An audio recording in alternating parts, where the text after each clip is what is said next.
Quand j'ai commencé le porno, nous on bandait, on débandait, on bandait, on débandait, on bandait, on débandait.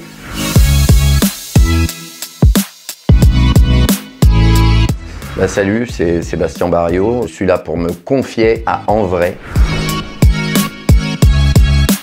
Oh, j'avais 26 ans quand j'ai commencé le porno. Simplement, j'avais écouté un couple parler comme ça de leur expérience. Je me suis dit, pourquoi pas moi? Et il s'avère que tout est parti de là. Alors j'ai commencé par des petits films, j'ai commencé par l'école de Laetitia. Et après, j'ai fait aussi Fabien l'a fait. Et après, j'ai fait des films un peu plus professionnels. Première récompense en 2001 à Cannes, un Hot d'Or. J'ai eu 15 récompenses en tout. Alors j'ai eu 2 Hot d'Or, j'ai eu 8 awards, récompense d'Autriche et meilleur acteur européen. D'Allemagne aussi, les Vénus de Berlin. Le réalisateur t'appelle, il te dit tiens tu vas tourner avec telle actrice, tu dis ok, pas de souci. On se retrouve à telle heure, n'oublie pas de faire ton test. HIV, hépatite C, chlamydia, syphilis, gonorrhée, péniscopie, tu vois un check-up, on appelle ça. La fille fait pareil. On appelle ça être professionnel et faire attention. Tu as reçu un petit scénario s'il y a un scénario. Des fois, il y a très peu de scénarios, mais des fois, il y a un scénario, il y a un film qu'il faut suivre avec un rôle. Bah, tu arrives, tu rencontres l'actrice. Des fois, tu ne la connais pas.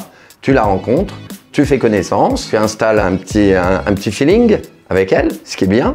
Il faut toujours les respecter. Le respect est énorme. Quand tu tournes avec une fille, tu vas à la pénétration et tout ce qui suit. Tu fais connaissance, ça peut devenir une amie, ça peut devenir ta copine, ça peut devenir, voilà, c'est un peu comme Danser avec les stars, mais différemment. Ça peut durer très longtemps, après ça dépend. Moi je tournais en Italie, on faisait des scènes de 10 heures. Voilà, j'aime bien, j'aime bien. On était au Costa Rica, on faisait le soft, le hard. Les navires faisaient soft, hard, capote, sans capote. Truc de fou. Et il fallait avoir un bon mental. Bon, et nous, à l'époque, bon, on ramenait le poisson à la surface, quoi. Comme on dit. On faisait à la sueur de notre front. On se préparait. Et Michael Cherito aussi, on l'appelle la machine. La machine, il l'appelle. Ils vont bosser avec la sueur de leur front. Voilà, ils vont pas prendre de Viagra, ils vont pas se piquer la bite. Aujourd'hui, ils font plus attention, ils s'en foutent. Ça doit pas être bien bon de se piquer la bite tout le temps. Hein. C'est pas le top, hein, franchement. Après le Viagra, je pense que tout le monde va toucher au Viagra. Si tu prends quelque chose qui t'excite tout de suite, bon bah quel intérêt de faire du porno? De dire qu'une fellation avec la grosse bêta numérique, tu sais, c'était les grosses caméras qui sont sur toi comme ça, en train de te filmer, une position durait 1 heure, une fellation durait 1 heure. Ah oui, il faut avoir un mental très très fort.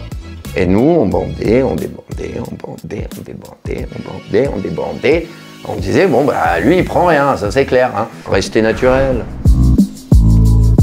Ne faites pas votre éducation par rapport au porno, non. Profitez de votre copine, les premiers rendez-vous, la première fois que vous allez vous toucher ou avoir des ébats sexuels, pensez aux préliminaires. Tu sais, les mecs, ils pensent toujours à leur bite. Non, pensez à la fille. Juste avec un doigt, vous faites jouir une femme. Un doigt. Même pas besoin de se servir de votre sexe, un doigt. Je fais du live, carrément du live, tous les vendredis, 18h-20h, le Barriot Show, sur Radio Artmada, tous les vendredis. C'est un talk show. Qui réussit, un gars comme moi qui vient de porno, qui réussit à avoir comme invité Casimir, l'île aux enfants. Voici venu le temps des rires et des chants. Les enfants, c'est tous les jours le printemps. Regardez-moi tous les vendredis sur Radio Armada, qu'on puisse faire exploser l'audimat en 2022. Voilà, soyez là. Abonne-toi.